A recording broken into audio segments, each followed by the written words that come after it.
For number 5, the question is, what amount should be reported as cost of sales for 2020 assuming the residual value is guaranteed? So since the residual value is guaranteed, it will be a part of the sales. So the computation of cost of goods sold or COGS is simply equal to the cost of leased asset, which is 10 million, plus initial direct cost 300,000. Then the cost of goods sold is a total of 10,300,000. Number 6, what amount should be reported as cost of sales for 2020 assuming the residual value is unguaranteed naman? So for this, we're going to compute it as cost of leased asset again, which is 10 million. Then initial direct cost amounting to 300,000. Then we are going to less the present value of unguaranteed residual value na makukuha natin by multiplying 1 million to 0.57. Then we are going to get 570,000. So the cost of goods sold, if the residual value is unguaranteed, is equal to 9,730,000.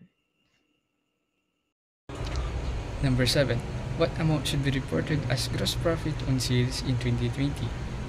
So sa residual value na guaranteed, sa sales from number 3, 14,970,000. Then less cost of goods sold sa number 5 na 10,300,000 is may makukuha tayong gross profit na 4,670,000. Then sa residual value is unguaranteed naman from number 4 na sales na 14,400,000. Then cost of goods sold sa number 6 na 9,730,000 is gross profit na 4,670,000. So pareho sila nung residual value sa guaranteed then unguaranteed. So for number 8, prepare the journal entries on January 1, 2020 assuming the residual value is A, guaranteed, and B, unguaranteed. So first, let's talk about the guaranteed residual value here in letter A. So debit lease receivable, which is equivalent siya dun sa gross investment na total sa number 1, amounting to 21 million. Then we are going to credit sales amounting to 14,970,000. Then we are going to credit again the unearned interest income. Yung unearned interest income natin, makukuha natin yan by getting the gross investment less sales. So 21 million less 14,970,000. So the unearned interest income is 6,030,000. So another entry is cost of goods sold, debit cost of goods sold 10,300,000. Then we are going to credit inventory amounting to 10 million. Then mapapansin natin dito na nag-credit tayo ng cash. So yung cash, it is for the payment for initial direct cost, which is amounting to 300,000. Bakit tayo dito nag-credit ng cash para as payment for initial direct cost? Because initial direct cost forms part of the cost of goods sold. So next is letter B, unguaranteed naman. Journalize natin siya. So debit to lease receivable for 21 million, credit to sales for 14,400,000, and cost of goods sold 8,370,000, and unearned interest income na 6,030,000. Or pwede rin siyang may additional entry tayo na debit to cost of goods sold 10,300,000, and credit to inventory 10 million, and credit to cash na 300,000.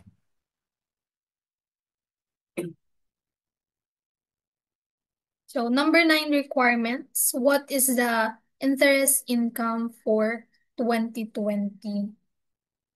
So first, meron tayong carrying value.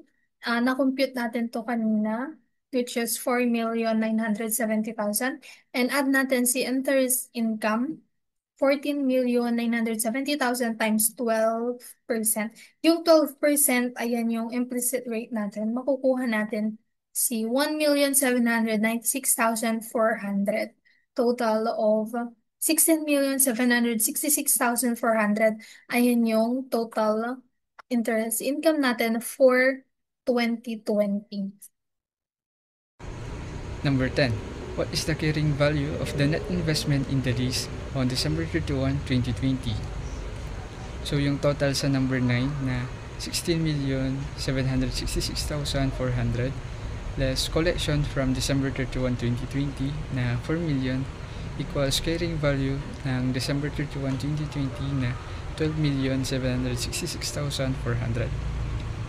Then sa number 11, prepare the journal entries on December 31, 2020.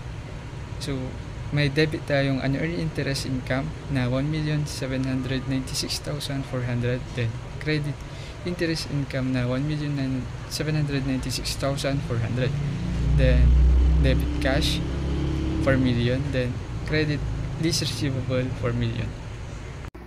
Okay, let's solve for problem number 2. Gallant Company is a machinery dealer. At the beginning of the current year, Gallant Company entered into a 10-year lease agreement with Black Sheep Company for a machine. Okay, so sales type leased. Ang key details niya is lease term 10 years. Useful life of the machine is also 10 years. Annual lease payment is amounting 355,080 pesos. While ang total payments niya over 10 years is 3,550,800. Ngayon, paano nga ba nakuha yung total payments? Sabi niya 10 years yung babayaran niya. So kung annual siya, annual niya babayaran ng 355,080 pesos. Ito times mo lang yun ng 10,000, makukuha mo na yung total payments over 10 years. Ang interest niya is 10%. Present value of lease payments is 2,400,000. While the cost of the machine is 2 million, yung pagbenta niya, 2 million. Ngayon, paano nakuha itong present value? Gumamit po tayo ng present value of annuity due, which is my formula. Kaya nakuha itong 2,400,000.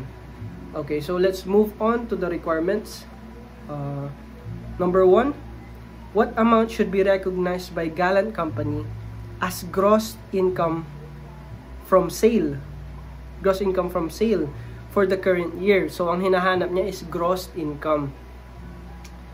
So, ang formula nito is sales revenue less cost of goods sold is equal to gross income from sale.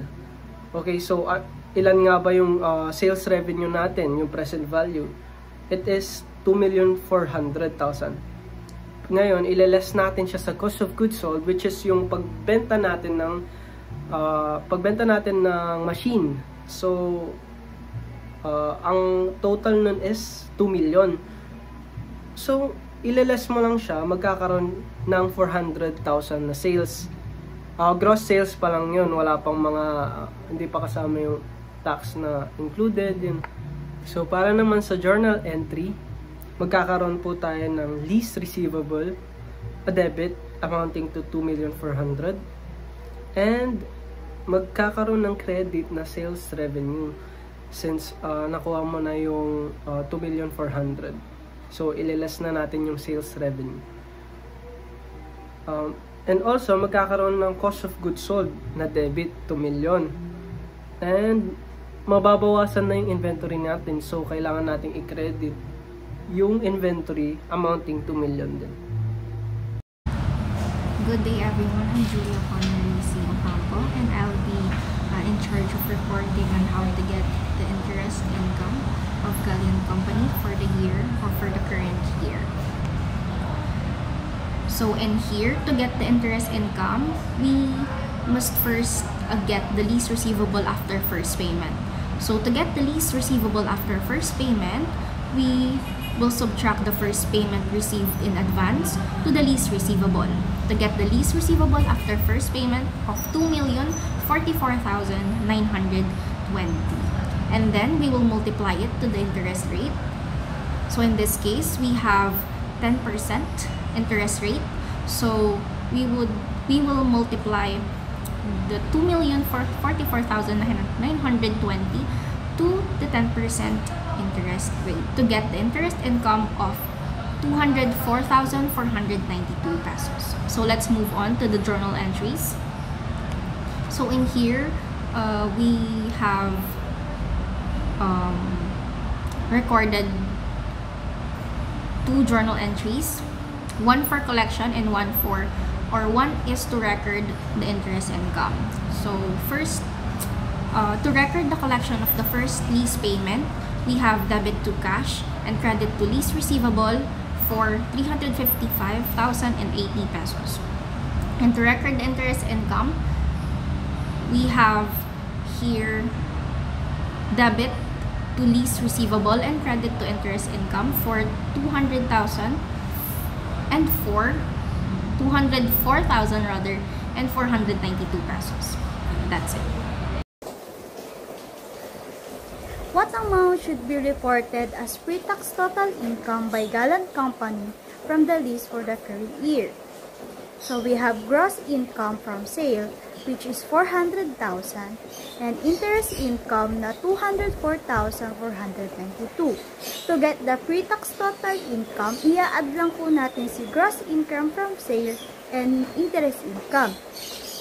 So makukuha natin is 604,492.